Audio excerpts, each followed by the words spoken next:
Mon mari avait dit ces mots terribles. « Je suis riche maintenant, fichez-moi la paix », en me regardant droit dans les yeux, comme si j'étais devenue invisible après 15 ans de mariage. Mais ce qu'il ignorait, c'est que derrière notre contrat de mariage se cachait une clause que j'avais soigneusement négociée avec mon père, avocat international, des années auparavant. Une clause qui allait transformer sa victoire en catastrophe. Je m'appelle Amina, j'ai 42 ans, et je suis comptable dans un grand cabinet parisien. Pendant 15 ans, j'ai été l'épouse parfaite de David, cet homme ambitieux qui rêvait de réussir dans l'immobilier. J'ai financé ses projets, soutenu ses ambitions, accepté ses absences répétées pour des rendez-vous d'affaires qui duraient parfois des week-ends entiers. J'ai cru en lui quand personne d'autre n'y croyait. J'ai hypothéqué ma propre maison familiale à Clichy pour l'aider à monter sa première société immobilière. Tout avait commencé il y a 3 ans, quand David avait décroché ce fameux contrat avec un promoteur de luxe. Une affaire en or selon lui, qui devait nous assurer l'avenir. Il m'avait expliqué qu'il avait besoin d'un dernier investissement pour finaliser l'opération et, naïve comme j'étais, j'avais accepté de liquider mes économies personnelles. 75 000 €, l'héritage de ma grand-mère malienne que j'avais précieusement gardé pour nos enfants futurs. Les mois avaient repassé, et David était devenu de plus en plus distant. Il rentrait tard, sentait parfois un parfum que je ne reconnaissais pas et esquivait mes questions sur l'avancement de son projet. Quand j'essayais d'aborder le sujet de nos finances communes ou de notre avenir, il me répondait avec agacement qu'il gérait et que je devais lui faire confiance. Moi qui avais toujours été impliquée dans nos décisions importantes, je me sentais exclue de sa nouvelle vie. Le tournant était arrivé il y a 2 mois. David était entré à la maison avec une bouteille de champagne et un sourire que je ne lui avais pas vu depuis longtemps. Il venait de signer la vente de son projet immobilier. 2 millions d'euros de bénéfices, m'avait-il annoncé en débouchant la bouteille. J'avais cru que c'était le début d'une nouvelle vie pour nous. J'avais pensé qu'enfin, nous pourrions réaliser nos rêves de voyage, peut-être adopter cet enfant que nous espérions depuis si longtemps. Mais très vite, j'avais compris que David n'envisageait pas de partager cette nouvelle fortune avec moi. Il avait ouvert des comptes séparés, acheté une voiture de luxe sans me consulter et commencé à fréquenter des cercles mondains où je n'étais jamais invitée. Quand je lui posais des questions, il me répondait que c'était son argent, son succès, et que je devrais être heureuse de profiter de son élévation sociale. La goutte d'eau qui avait fait déborder le vase était survenue la semaine dernière. J'avais découvert par hasard des messages sur son téléphone. Une certaine Aurélie, une jeune femme blonde qui l'accompagnait dans ses soirées d'affaires et qui semblait occuper une place de plus en plus importante dans sa vie. Les messages ne laissaient aucun doute sur la nature de leur relation. David m'avait remplacée par un modèle plus jeune, plus conforme à l'image qu'il voulait donner de sa nouvelle réussite. Quand je l'avais confronté avec ces preuves, David n'avait même pas nié. Il m'avait regardé avec un mépris que je ne lui connaissais pas et avait prononcé ces mots qui résonnaient encore dans ma tête. « Je suis riche maintenant, fichez-moi la paix ». Il m'avait expliqué froidement qu'il voulait divorcer, qu'il était temps pour lui de vivre sa vraie vie, avec une femme qui correspondait mieux à son nouveau statut social. Si cette histoire vous touche déjà, abonnez-vous à la chaîne parce que ce qui va suivre va vous bouleverser. Ce que David ignorait totalement, c'est qu'avant notre mariage, mon père, Maître Traoré, l'un des avocats en droit international les plus respectés de Paris, avait insisté pour rédiger personnellement notre contrat de mariage. Mon père, homme sage qui avait vu trop de femmes se faire exploiter par des maris opportunistes, avait inclus une clause très particulière dans notre régime matrimonial.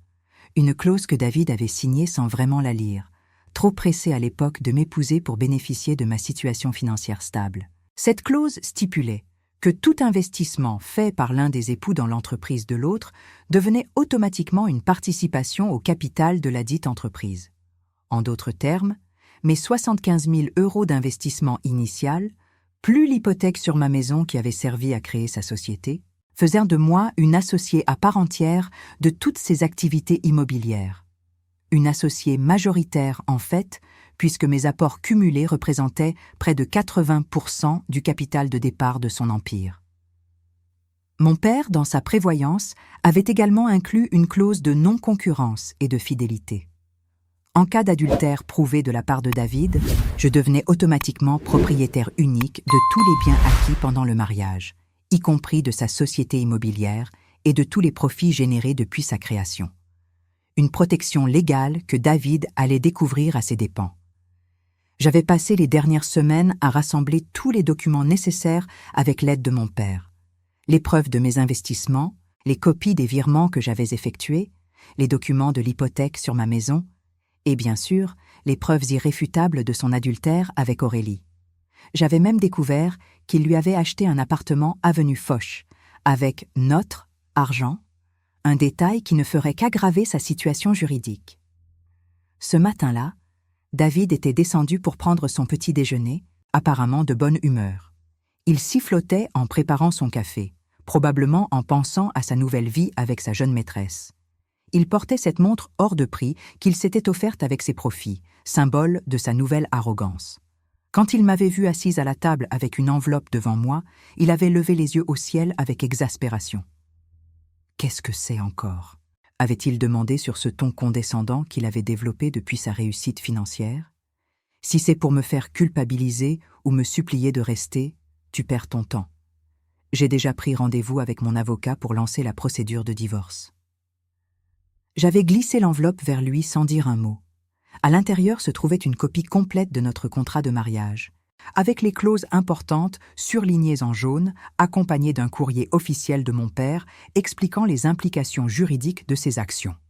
J'avais aussi joint les relevés bancaires prouvant mes investissements et les photos d'Aurélie et lui sortant de leur appartement avenue Foch.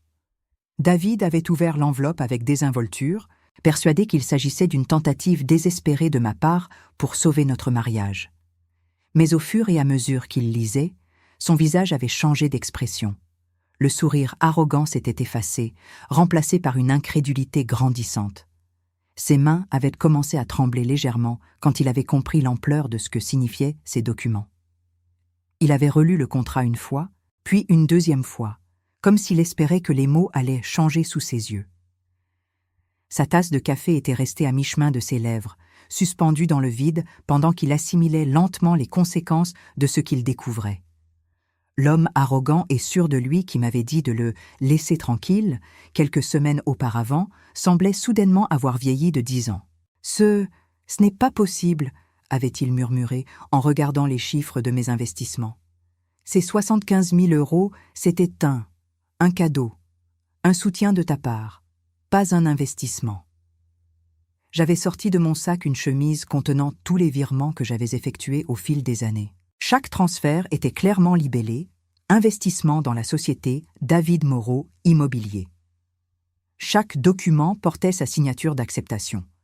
Pendant 3 ans, il avait signé ses reçus d'investissement sans vraiment réaliser ce qu'ils impliquaient légalement.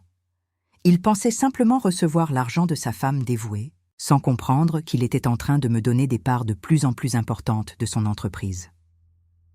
L'hypothèque sur ma maison familiale de Clichy représentait 120 000 € supplémentaires que j'avais injectés dans ces projets.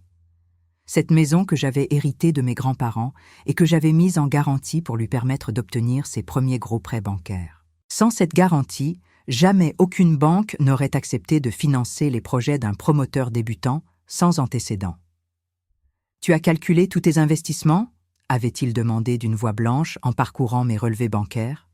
Au total, entre l'argent direct, l'hypothèque et plusieurs autres petits prêts que j'avais contractés en mon nom pour ses besoins professionnels, j'avais investi près de 250 000 € dans son empire immobilier, soit 85% du capital initial nécessaire à la création et au développement de sa société.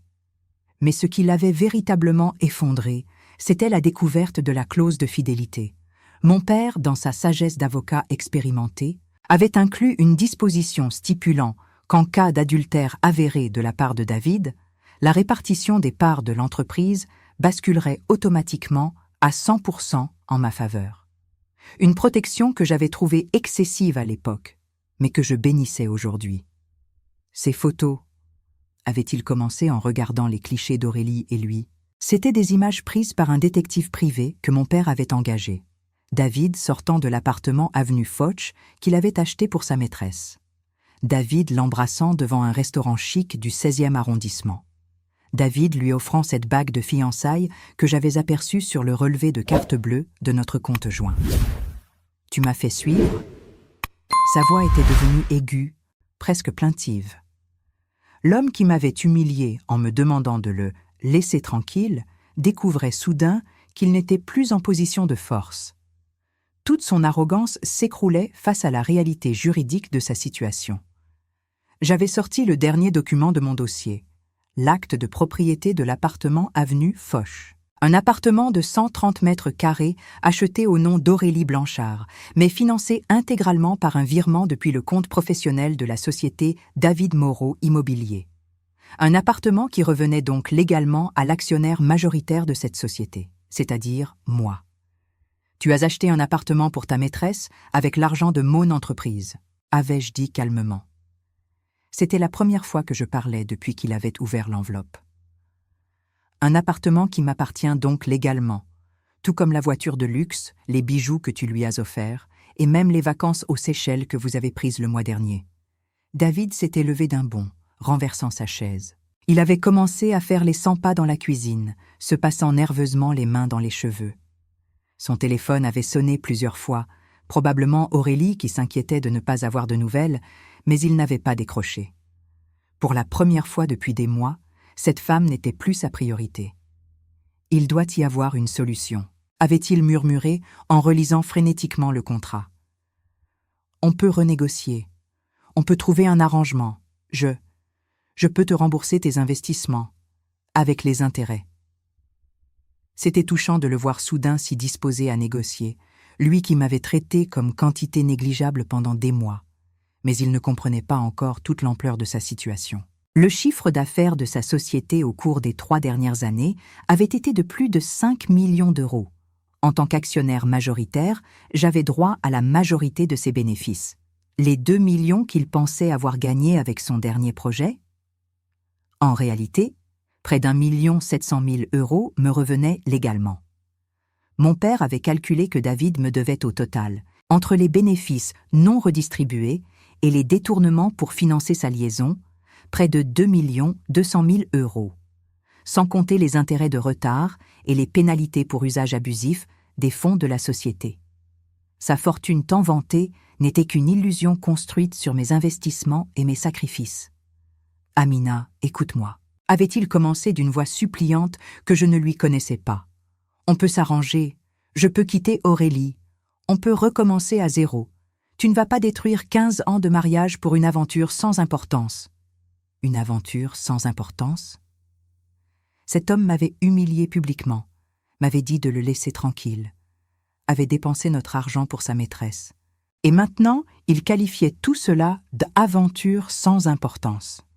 Son changement d'attitude était si radical que c'en était presque comique. Le lion arrogant était redevenu un agneau terrorisé en l'espace de quelques minutes.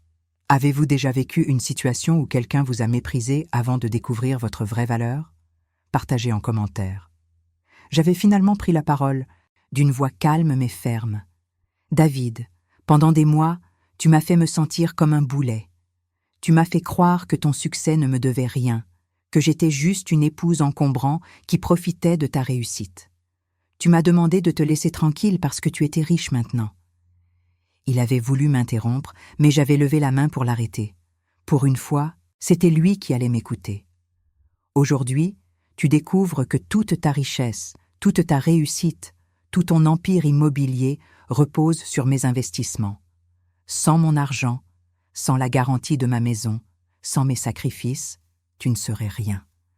Tu n'existerais même pas dans ce milieu. Ses yeux s'étaient remplis de larmes. Cet homme qui m'avait regardé avec tant de mépris pleurait maintenant devant la réalité de sa situation. Il venait de comprendre que sa nouvelle vie, sa nouvelle identité, sa nouvelle richesse n'étaient qu'un château de cartes qui s'écroulait. Sans moi, il redevenait David Moreau, le petit promoteur de banlieue qui rêvait de grandeur, mais qui n'avait jamais eu les moyens de ses ambitions. Le téléphone de David avait sonné à nouveau. Cette fois, il avait regardé l'écran et j'avais pu voir le nom d'Aurélie s'afficher.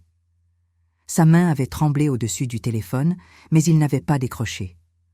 Pour la première fois depuis des mois, il réalisait que cette femme pour laquelle il avait tout risqué n'était peut-être pas aussi importante que l'empire qu'il était en train de perdre. « Qu'est-ce que tu vas faire ?» avait-il demandé d'une voix brisée. « Tu vas vraiment tout prendre ? Mes projets en cours, mes clients, mes employés. Il y a 12 personnes qui dépendent de cette entreprise pour nourrir leur famille. » C'était intéressant de le voir soudain préoccupé par ses employés, lui qui n'avait jamais mentionné leur nom quand il se vantait de ses succès dans les dîners mondains. Mais j'avais déjà réfléchi à cette question. Ces employés méritants ne devaient pas pâtir des erreurs de leur patron. Mon plan était de maintenir l'entreprise en activité, mais sous une direction plus éthique. J'avais sorti un autre document de mon dossier, un contrat de cession d'entreprise rédigé par mon père, accompagné d'un chèque de banque. « Je te propose un rachat de tes parts restantes », avais-je dit calmement. 15% de l'entreprise que tu as créée, valorisée à leur juste valeur, 300 000 €. David avait fixé le chèque comme s'il s'agissait d'une plaisanterie cruelle. 300 000 € pour une entreprise qu'il pensait valoir plusieurs millions ? Mais en réalité, c'était même généreux de ma part. Légalement, après avoir prouvé son adultère et les détournements de fonds, il n'avait droit à rien du tout. Ce chèque représentait plus une indemnité de licenciement qu'un prix d'achat équitable. 300 000, avait-il murmuré. Avec ça, je ne peux même pas rembourser le prêt de la voiture que j'ai acheté le mois dernier. L'appartement d'Aurélie coûte 8 000 € de crédit par mois. Comment je vais faire ? Voilà bien le problème de David. Il avait vécu au-dessus de ses moyens en pensant que sa richesse était acquise définitivement. Il avait contracté des dettes en se basant sur des revenus qui n'étaient pas légalement les siens. Maintenant qu'il découvrait la réalité de sa situation, tout son château de cartes s'effondrait. Son téléphone avait vibré avec un message. Il avait jeté un coup d'œil et son visage était devenu encore plus pâle. « Aurélie », avait-il murmuré. « Elle me demande si on peut aller voir cette villa à Saint-Tropez aujourd'hui, celle à 2 millions d'euros qu'on avait repérée le week-end dernier. » Il avait levé les yeux vers moi avec une expression de panique totale. Cette villa qu'il avait promis à sa maîtresse, cette vie de luxe qu'il lui avait fait miroiter, tout cela devenait soudain impossible. Pire que cela, il allait devoir avouer à cette femme qu'il avait quitté son mari pour lui, qu'il n'était en réalité qu'un homme sans fortune, vivant sur l'argent de son épouse. « Tu ne comprends pas, » avait-il dit en se levant brusquement. « Aurélie a quitté son mari pour moi. Un chirurgien réputé, un homme riche et établi. Elle a tout sacrifié parce que je lui avais promis une vie meilleure. Qu'est-ce que je vais lui dire maintenant ?» Cette révélation était encore plus croustillante que je ne l'avais imaginé. Aurélie n'était pas juste une jeune femme célibataire attirée par la réussite de David. C'était une femme mariée qui avait quitté son propre foyer pour un homme qu'elle croyait plus riche que son mari. Une femme qui allait découvrir qu'elle avait tout perdu pour une illusion. « Peut-être que tu aurais dû y réfléchir avant de me dire de te laisser tranquille, » avais-je répondu froidement. « Peut-être que tu aurais dû y réfléchir avant de dépenser l'argent de mon entreprise pour impressionner ta maîtresse. » David s'était mis à pleurer ouvertement. De vraies larmes de désespoir coulaient sur ses joues. Cet homme qui m'avait regardé avec tant de condescendance, qui m'avait fait me sentir si petite et si insignifiante, pleurait maintenant comme un enfant pris en faute. Sa transformation était saisissante. En quelques minutes, il était passé du statut d'homme d'affaires arrogant à celui de mari suppliant. « Je vais tout perdre », sanglotait-il. « Ma réputation, mes clients, Aurélie. Tout le monde va savoir que je n'étais rien sans toi. Comment je vais faire face aux gens que j'ai côtoyés ces derniers mois? J'ai été si arrogant avec certains d'entre eux. » Effectivement, David avait brûlé plusieurs ponts depuis sa prétendue réussite. Il avait snobé d'anciens amis qu'il jugeait désormais indignes de son nouveau statut social. Il avait été condescendant avec des collègues qui l'avaient aidé à ses débuts. Il s'était même permis de critiquer publiquement des concurrents qu'il considérait comme des « petits joueurs ». Tous ces gens allaient savourer sa chute. J'avais consulté ma montre. Il était presque midi et j'avais rendez-vous à 14 h avec Maître Dubois, l'avocat d'affaires recommandé par mon père, pour finaliser la transition de l'entreprise. David avait jusqu'à ce soir pour signer les documents de cession, sinon la procédure judiciaire suivrait son cours normal. Et dans ce cas, il risquait de perdre beaucoup plus que ses 15%. « Il y a autre chose que tu dois savoir », avais-je dit en sortant un dernier document. « J'ai découvert que tu as utilisé l'argent de l'entreprise pour créer une société offshore aux îles Caïmans, probablement pour cacher une partie des bénéfices au fisc français. » Le visage de David était devenu livide. Cette société offshore, c'était son plan secret pour échapper aux impôts sur ses gros bénéfices. Un plan illégal qui pouvait lui coûter plusieurs années de prison s'il était découvert par l'administration fiscale. Mais maintenant que j'étais propriétaire de l'entreprise, cette responsabilité pénale me revenait également. « Je ne vais pas te dénoncer », avais-je continué, « mais cette société va être dissoute immédiatement et tous les fonds rapatriés en France. Tu vas régulariser ta situation fiscale avec les pénalités qui s'imposent. C'est non négociable. Si cette injustice vous révolte, abonnez-vous pour soutenir des témoignages comme le mien. » David avait hoché la tête mécaniquement. Il était maintenant complètement à ma merci et le savait. Son petit empire construit sur mes investissements s'écroulait et il n'avait d'autre choix que d'accepter mes conditions s'il voulait éviter la prison et garder un minimum de dignité dans cette débâcle. Mais le plus dur pour lui restait à venir. Expliquer à Aurélie que l'homme riche et puissant qu'elle avait choisi n'existait pas. Que la villa de Saint-Tropez, la vie de luxe, les voyages en première classe n'étaient qu'un mirage financé par l'épouse qu'il avait méprisée. Une conversation qui allait probablement sonner le glas de leur relation aussi sûrement que notre mariage était terminé. David s'était affalé sur sa chaise, la tête entre les mains. Le silence dans la cuisine était pesant, seulement troublé par ses sanglots étouffés et le bruit de la circulation parisienne qui filtrait par la fenêtre ouverte.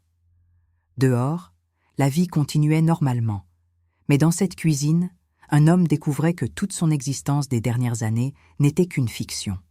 Son portable avait vibré encore une fois. Un appel d'Aurélie cette fois. David avait regardé l'écran avec une expression de terreur pure, comme si ce téléphone était devenu son pire ennemi. Après plusieurs sonneries, il avait fini par décrocher d'une voix tremblante. « Allô, Aurélie. Non, non, je ne peux pas venir voir la villa aujourd'hui. Non, ce n'est pas que je ne veux pas, c'est que c'est compliqué. » J'entendais la voix aiguë d'Aurélie à travers le haut-parleur. Elle semblait agacée, impatiente. Cette femme qui avait quitté la sécurité de son mariage de chirurgien pour David ne comprenait visiblement pas pourquoi son nouveau compagnon remettait soudain en question leur projet grandiose. Elle parlait de la décoration de leur futur appartement, des vacances qu'ils avaient prévues aux Maldives, du collier de diamants qu'elle avait repéré chez Cartier. « Écoute, Aurélie, il faut qu'on se voie. Il y a des choses qu'il faut que je t'explique. » « Non, pas au téléphone. »« Oui, c'est urgent. » Quand il avait raccroché, David était encore plus pâle qu'avant. Il venait de réaliser qu'il devait maintenant affronter la femme pour laquelle il avait tout sacrifié et lui avouer que leur relation était construite sur un mensonge. Pire que cela, il devait lui expliquer qu'elle avait quitté un mari fortuné pour un homme qui allait se retrouver avec seulement 300 000 € à son nom.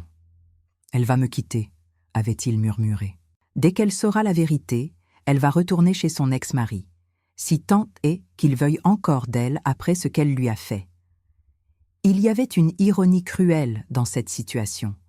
David avait été attiré par Aurélie parce qu'elle représentait le symbole de sa réussite sociale. Une femme jeune, belle, sophistiquée, qui gravitait dans les milieux fortunés parisiens. Maintenant, cette même femme qui symbolisait son ascension allait probablement être l'instrument de sa chute définitive. J'avais jeté un coup d'œil à mes documents. Mon père avait fait du travail remarquable. Chaque détail était couvert, chaque faille juridique anticipée. David n'avait aucune échappatoire possible, mais au-delà de l'aspect légal, il y avait une justice poétique dans cette situation qui me satisfaisait profondément. « Tu sais ce qui me fait le plus mal ?» avais-je dit à David qui relevait enfin la tête. « Ce n'est même pas l'adultère, ce n'est même pas l'argent, c'est le mépris. Cette façon dont tu m'as regardé ces derniers mois, comme si j'étais devenue invisible, comme si 15 ans de mariage ne comptaient plus. » David avait ouvert la bouche pour protester, Mais j'avais continué. Tu m'as fait me sentir inutile, dépassée, encombrante. Tu as réécrit l'histoire de notre couple pour faire de moi une profiteuse et de toi un self-made man. Tu as effacé tous mes sacrifices, tous mes investissements, toute ma contribution à ta réussite. Les larmes coulaient maintenant librement sur ses joues. Il secouait la tête comme s'il voulait nier mes accusations, mais nous savions tous les deux que chaque mot était vrai. Pendant des mois, il m'avait fait douter de ma propre valeur, de ma propre contribution à notre vie commune. Je ne pensais pas, avait-il commencé, mais sa voix s'était brisée. Comment pouvait-il expliquer ou justifier des mois de mépris et d'humiliation? Comment pouvait-il expliquer qu'il avait renié 15 ans d'amour et de soutien pour impressionner une femme qui ne l'aimait probablement que pour son argent? Mon téléphone avait sonné. C'était mon père qui appelait pour confirmer notre rendez-vous de l'après-midi. Quand j'avais décroché, David avait écouté ma conversation avec une attention désespérée, comme s'il cherchait encore une faille, une possibilité de négociation. Mais il n'y en avait aucune. Mon père avait été trop minutieux, trop prévoyant. « Papa, oui, il a lu tous les documents. Non, il n'a pas encore signé, mais il va le faire. Oui, j'arrive à 14 heures avec les derniers papiers. » Quand j'avais raccroché, David m'avait regardé avec une expression suppliante. « Amina, s'il te plaît. Il doit y avoir un moyen de s'en sortir tous les deux. Je sais que j'ai fait des erreurs, mais on peut réparer. On peut recommencer. » C'était étrange de l'entendre me supplier, alors qu'il y a quelques semaines encore, il me traitait comme quantité négligeable. Mais il était trop tard pour les remords. Son réveil était brutal, mais nécessaire. Il découvrait enfin le vrai prix de son arrogance et de son ingratitude. « David, avais-je dit calmement, tu as eu des mois pour réparer.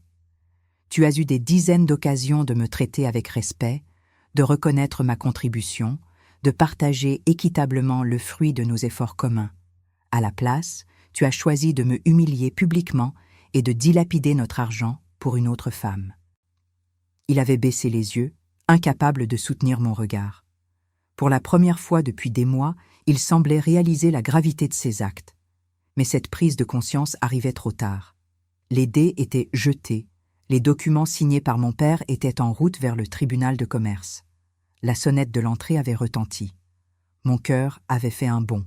C'était probablement Aurélie qui venait demander des explications sur l'attitude étrange de David. Cette confrontation que j'avais imaginée pendant des semaines allait enfin avoir lieu. La maîtresse allait découvrir en même temps que son amant que leur histoire d'amour était construite sur du sable. David s'était levé d'un bond, paniqué. « C'est elle. Qu'est-ce que je vais lui dire? Comment je vais lui expliquer? » « La vérité, avais-je répondu simplement. « Pour une fois dans ta vie récente, dis simplement la vérité. » David était resté figé devant la porte d'entrée, la main sur la poignée, incapable de l'ouvrir. De l'autre côté, j'entendais Aurélie frapper avec insistance, sa voix de plus en plus aiguë réclamant des explications sur son comportement étrange au téléphone. Cette femme qui avait causé l'explosion de mon mariage allait enfin découvrir la vérité sur l'homme pour lequel elle avait tout quitté.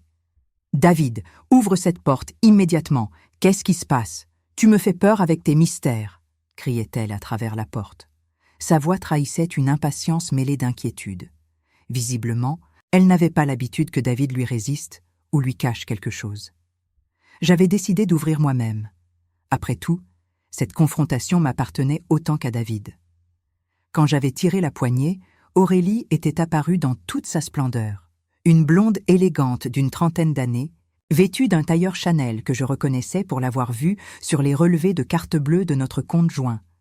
Ses bijoux, ses chaussures, son sac, tout avait été payé avec l'argent de mon entreprise. Son sourire de façade s'était immédiatement effacé quand elle m'avait vue. Elle s'attendait visiblement à tomber sur David, pas sur l'épouse qu'elle avait remplacée. Ses yeux avaient fait rapidement le tour de mon visage, essayant sans doute d'évaluer si j'étais au courant de leur liaison. L'embarras était palpable. « Vous devez être Amina », avait-elle dit avec une assurance forcée. « David m'a beaucoup parlé de vous. Je suis Aurélie, une associée de votre mari. » Une associée? Cette femme avait du culot. J'avais souri poliment en la faisant entrer dans le salon. « Enchantée, Aurélie. David m'a effectivement beaucoup parlé de vous aussi. surtout depuis que j'ai découvert l'appartement avenue Foch qu'il vous a acheté avec l'argent de notre entreprise. » Le visage d'Aurélie s'était décomposé. Elle avait jeté un regard paniqué vers David qui était resté planté près de la porte d'entrée, blême et muet. Cette femme qui pensait pouvoir jouer la comédie de l'associé professionnel venait de comprendre que son secret était éventé. Je ne vois pas de quoi vous parlez, avait-elle bégayé, mais sa voix manquait de conviction. Ses mains tremblaient légèrement et elle tripotait nerveusement la bride de son sac Hermès. Encore un cadeau payé avec mes investissements. J'avais posé sur la table basse les photos du détective privé. Aurélie et David s'embrassant devant le restaurant Le Grand Véfour. Aurélie et David sortant main dans la main de leur appartement avenue Foch. Aurélie exhibant fièrement la bague de fiançailles que David lui avait offerte lors de leur week-end aux Seychelles. « Votre relation professionnelle semble très intime », avais-je commenté en observant sa réaction. Aurélie avait saisi les photos d'une main tremblante, son visage passant du blanc au rouge selon les clichés qu'elle découvrait. David avait finalement trouvé le courage de s'avancer dans le salon. « Aurélie, il faut qu'on parle. Il y a des choses que tu ne sais pas. Des choses sur ma situation financière. » « Ta situation financière. » Aurélie avait relevé la tête brusquement. « De quoi tu parles? Tu viens de réaliser le plus gros bénéfice de ta carrière. Tu m'as dit qu'on était riche maintenant, qu'on pouvait acheter la villa de Saint-Tropez. » J'étais intervenue avec un sourire que j'espérais bienveillant. « Je crains que David ne vous ait pas dit toute la vérité sur l'origine de sa fortune. Asseyez-vous, Aurélie. Il y a effectivement des choses que vous devez savoir. » Aurélie s'était assise sur le bord du canapé, visiblement mal à l'aise. Son regard allait de David à moi, essayant de comprendre où nous voulions en venir. Cette femme qui avait vécu dans le luxe ces derniers mois grâce à mes investissements allait découvrir la réalité derrière sa nouvelle vie dorée. « David, avais-je dit en me tournant vers mon mari, explique à Aurélie d'où vient réellement l'argent qui a financé votre relation. Explique-lui qui a créé l'entreprise qu'elle croit être la tienne. Explique-lui qui a payé l'appartement avenue Foch, tes bijoux, vos voyages, et même cette bague de fiançailles qu'elle porte au doigt. » David était devenu livide. Il regardait Aurélie avec des yeux suppliants, comme s'il espérait qu'elle allait comprendre sans qu'il ait besoin de tout expliquer. Mais cette femme était loin d'être stupide. Elle commençait déjà à assembler les pièces du puzzle. « David ?» Sa voix était devenue glaciale. « De quoi parle-t-elle? Quel est le rapport entre elle et ton entreprise? » « Mon entreprise lui appartient à 85%, avait murmuré David d'une voix à peine audible. « Tout l'argent que j'ai utilisé pour notre relation. C'était son argent, ses investissements. » Le silence qui avait suivi était assourdissant. Aurélie fixait David comme si elle ne le reconnaissait plus. Puis elle avait éclaté d'un rire nerveux, presque hystérique. « Tu es en train de me dire que tout ce luxe, tous ces cadeaux, cet appartement, tu es en train de me dire que c'est ta femme qui a payé pour notre histoire ?» David avait hoché la tête misérablement. Aurélie s'était levée d'un bond, son visage déformé par la rage et l'humiliation. Cette femme qui se voyait déjà en nouvelle épouse d'un homme riche découvrait qu'elle n'avait été qu'une maîtresse entretenue par l'épouse légitime. « Mon Dieu !» avait-elle murmuré en se prenant la tête dans les mains. « Mon mari? J'ai quitté mon mari pour ça? Pour un homme qui vivait au crochet de sa femme? Tu réalises ce que j'ai perdu à cause de toi ?» La vérité était encore plus cruelle qu'elle ne le pensait. Non seulement David vivait de mes investissements, mais désormais, après la découverte de son adultère et des détournements de fonds, il n'avait plus rien. L'homme riche et puissant qu'elle avait choisi allait se retrouver avec seulement 300 000 € et une réputation détruite. « Il y a pire », avais-je ajouté calmement. Avec les clauses de notre contrat de mariage, David vient de perdre la totalité de son entreprise. Il lui reste exactement 15% que je lui rachète 300 000 € par pure générosité. Aurélie m'avait regardé avec des yeux écarquillés. 300 000 €, mais l'appartement avenue Foch coûte 8 000 € par mois de crédit. La voiture qu'il a achetée le mois dernier coûte 5 000 € de mensualité. Comment il va faire? Il ne va pas faire, avais-je répondu simplement. L'appartement va me revenir puisqu'il a été acheté avec l'argent de mon entreprise. La voiture va être revendue pour payer les dettes. David va devoir apprendre à vivre avec ses vrais moyens. Aurélie s'était tournée vers David avec une expression de dégoût total. « Tu m'as menti. Tu m'as fait croire que tu étais un homme d'affaires prospère. Tu m'as fait quitter la sécurité de mon mariage pour rien. » Elle avait retiré brutalement la bague de fiançailles de son doigt et l'avait jetée aux pieds de David. « Garde ta bague, garde tes mensonges, garde ta misère. Je retourne chez mon mari ?» En sortant, elle s'était retournée une dernière fois vers moi. « Vous avez de la chance d'être débarrassé de lui.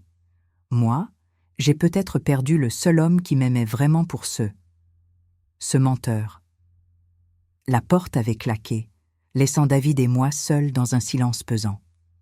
Mon mari s'était effondré sur le canapé, la tête entre les mains.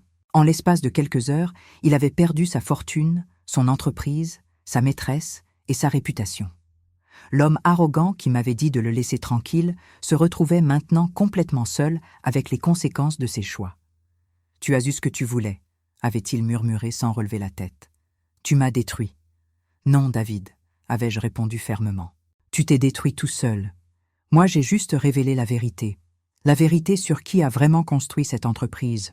La vérité sur qui a vraiment financé ton mode de vie. La vérité sur qui tu étais vraiment derrière tes grands airs.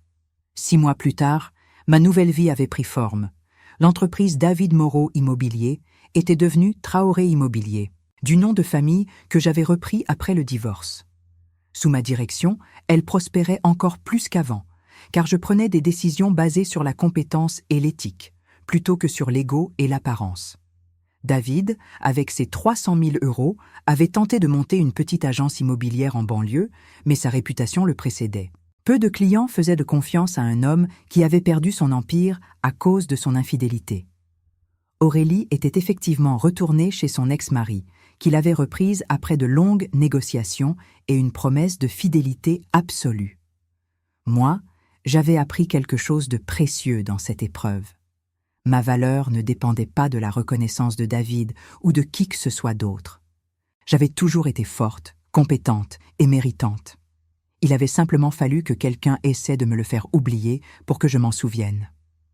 Aujourd'hui, quand je passe devant l'appartement avenue Foch que j'ai transformé en bureau pour mon entreprise, je repense à cette phrase. Je suis riche maintenant, fichez-moi la paix. Et je souris en me disant que la vraie richesse, ce n'est pas seulement l'argent. C'est aussi le respect de soi, la dignité et la capacité de faire face à l'adversité avec intelligence et détermination. Si mon histoire vous a inspiré, partagez-la et abonnez-vous pour plus de témoignages comme le mien.